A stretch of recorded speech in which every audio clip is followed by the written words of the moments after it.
Hi guys, I'm going to show you how to use Destiny WebPath Express. It is a search engine that goes along with our card catalog. We call it Destiny.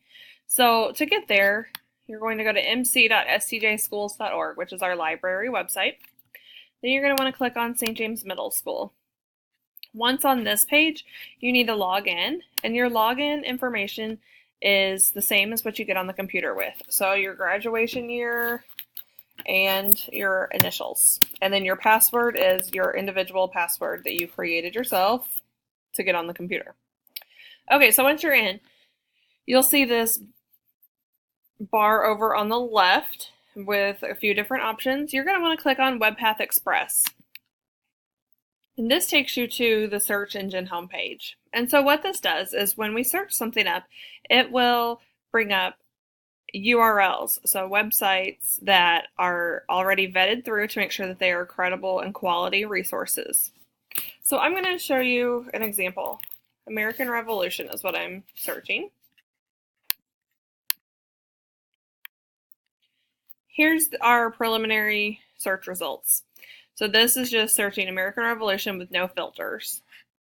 And you can see here that there's the article. Here's a brief synopsis of what's on the website, and the actual URL is right there. Over here, it also tells you what grade levels the website is good for.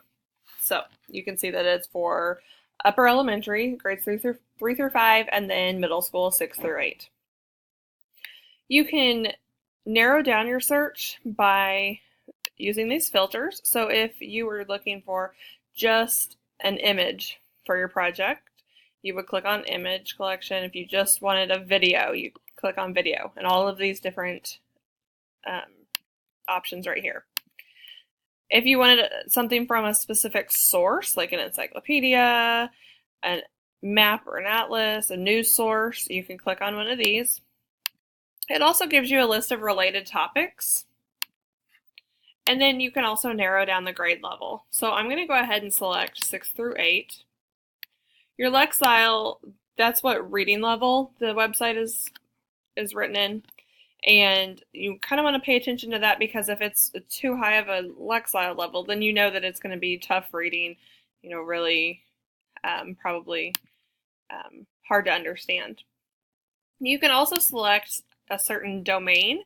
So if you know that you need a government website, you can click on .gov.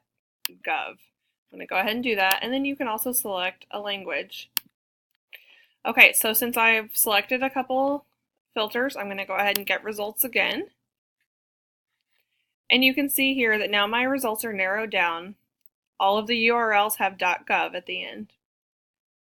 I'm going to click on in this one, and this it brings me to the website right here. I'm going to go back to my search results. Maybe I read that and I thought, oh, that's going to be really helpful for my project. So I'm going to click add to this list.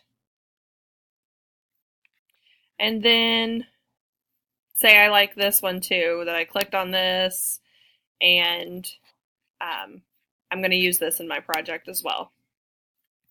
I'm going to add this to the list as well. So what you're doing when you're adding to the list, you're personalizing your results so that you can easily get to the websites that you have selected. To get to that list, over on the left, the bottom option is resource lists. So I'm going to click on that. I'm going to click on my personal list, because that's what I just added to. You can see that it was just updated today as I'm making this. What it shows you first is if you've added any library materials to your list. Well, I didn't search any library books, so this says my list is empty. But this tab right here, the next one, is websites. So I'm going to click on that, and it'll show the 2 websites that I've added to my list. Okay, so now that I see that what websites I've added, I'm going to need a citation for my Works Cited page. Well, this makes it incredibly easy. All you have to do is go down here, once you're on your list of websites, go down to the bottom and it'll say Create Citation List. I'm going to click Go, and voila, right there, those are the citations for the 2 websites that I've added to my list. Now, if you're using other resources as well, such as Britannica or one of the EBSCO host databases, then you're going to, or even some print materials like books, then you're going to need to combine all those. So you're going to want to copy everything into a doc. So you would just copy and then paste it. So I hope that this shows you how easy it is to use WebPath Express and you get some valuable resources from here. Let me know if you need any more help.